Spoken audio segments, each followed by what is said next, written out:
Hello, हाय, नमस्कार. मी अमृता. पुन्हा एकदा तुम्हा सगळ्यांचं स्वागत टी आणि वाईब्स मध्ये. तर सध्या आपण बघतोय कोकण टूर ब्लॉग्स म्हणजेच माझ्या बहिणीच्या लग्नाचे काही ब्लॉग्स. तर लग्न म्हटल्यावर विविध विधी, विविध कार्यक्रम आणि मजा मस्ती हे सगळं असतंच. तर तेच आपण आज बघणार आहोत. आणि लग्नाची खरी सुरुवात इथेच होते. ग्रहमगचा हा पवित्र कार्यक्रम घरभर एक शांत पण सुंदर एनर्जी घेऊन आला. हळदी, फुलं आणि वेदांचा सुगंध सगळंच एकदम खास वाटत होतं. आणि त्यातच पाहुण्यांची लगबग आणि काही किचन मध्ये काम करतायत, काही बाहेरची कामं करतायत, तर काही जण गॉसिप करतायत. हे सगळं खूप छान वाटत होतं.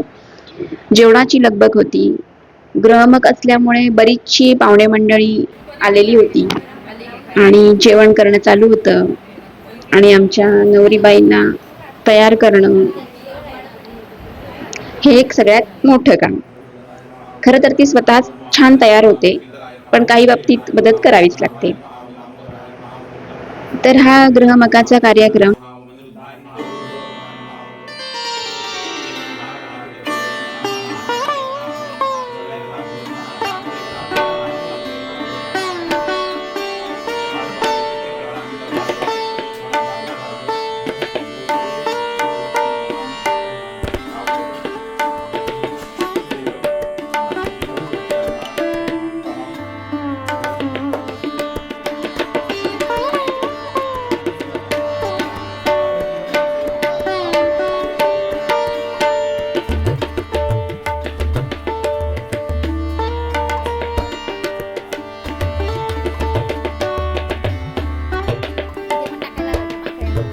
त्यानंतर ग्रहमकाच्या दिवशीच दुपारी आम्ही दोघींच्याही केळवणाचा कार्यक्रम ठेवलेला. दोघींच्याही म्हणजेच माझ्या चुलत बहिणीचं लग्न सुद्धा मे महिन्यात काही दिवसांवरच असल्यामुळे तिचं सुद्धा केळवण आम्ही गिरिजाच्या लग्ना दिवशीच ठेवलं.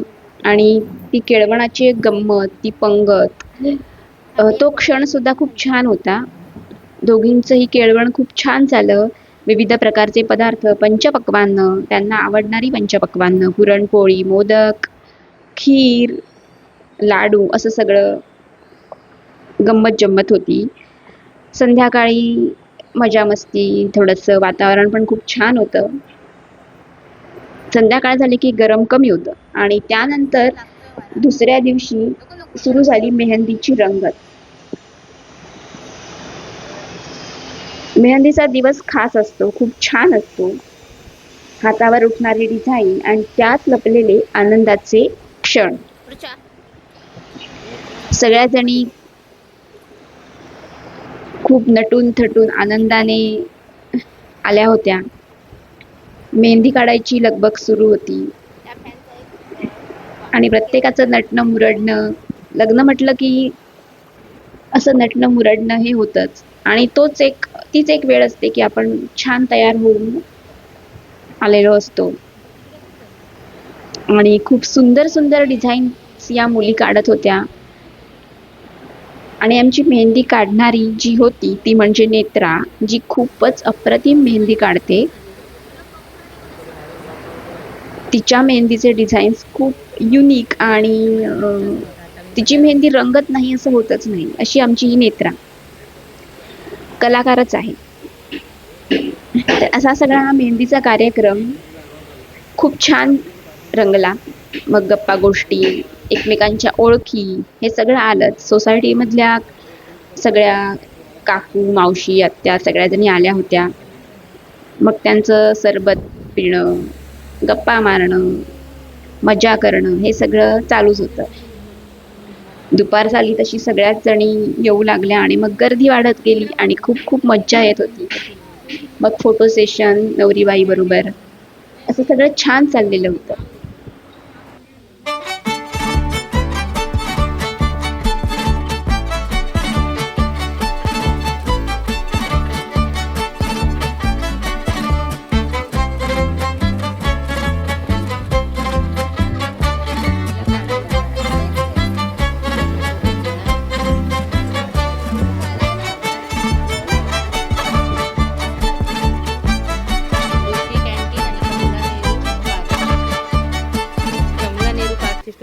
आणि या कॅन्टीनची सगळ्या माहिती आहे मेहंदीचे काही क्षण झाली तुझी तुम्ही मेहंदी माझ्या काढून? इंस्टाग्रामवर बघितलेच असतील. काही रील्स मी अपलोड केलेले आहेत.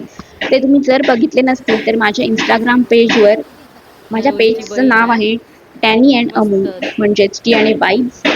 तर त्यावर जाऊन तुम्ही नक्की चेक करा. खूप छान छान रील्स बनवलेले आहेत. माझ्या इंस्टाग्राम पेजला फॉलो करायला सुद्धा विसरू नका.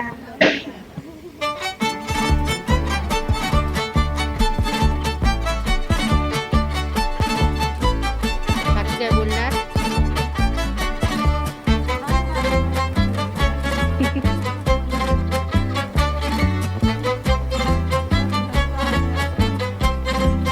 सुपर एक्साइटेड काकी एनर्जेटिक आहे. आमचं पण येईल, आम्ही येणार थोडंसं काकी.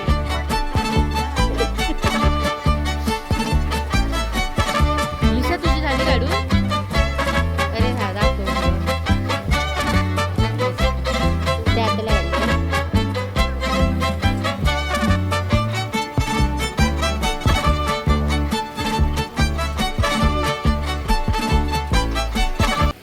आणि मग त्याच दिवशी संध्याकाळी चुडा भरण्याचा कार्यक्रम होता. चुडा भरण्याचा तो क्षण थोडा इमोशनल, थोडा स्पेशल, आयुष्याचा नवीन चॅप्टर सुरू होणार याची जाणीव असणारा, जाणीव देणारा. पण या सगळ्यात एक वेगळीच मजा होती. पाहुण्यांची लगबग आणि चुडा भरण्याची लगबग. घर लिटरली जगत होतं. घर भरलेलं होतं. गडबड होती, पण त्यात एक वेगळाच सुख होतं. छानपैकी चुडा भरण्याचा कार्यक्रम सुद्धा झाला आणि त्यानंतरचा हा संध्याकाळचा सूर्यास्त खूप छान आश्वासक आणि आनंद देणारा असा होता. कोकणातील हे लग्न फक्त कार्यक्रम नव्हते, हे होते मोमेंट्स जे आयुष्यभर लक्षात राहतात.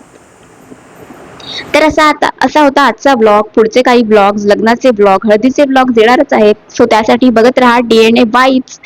त्यासाठी चॅनेलला सबस्क्राईब करायला विसरू नका. लाईक, शेअर, कमेंट करायला सुद्धा विसरू नका. आपण भेटूयाच नेक्स्ट व्हिडिओमध्ये. तोपर्यंत बाय बाय.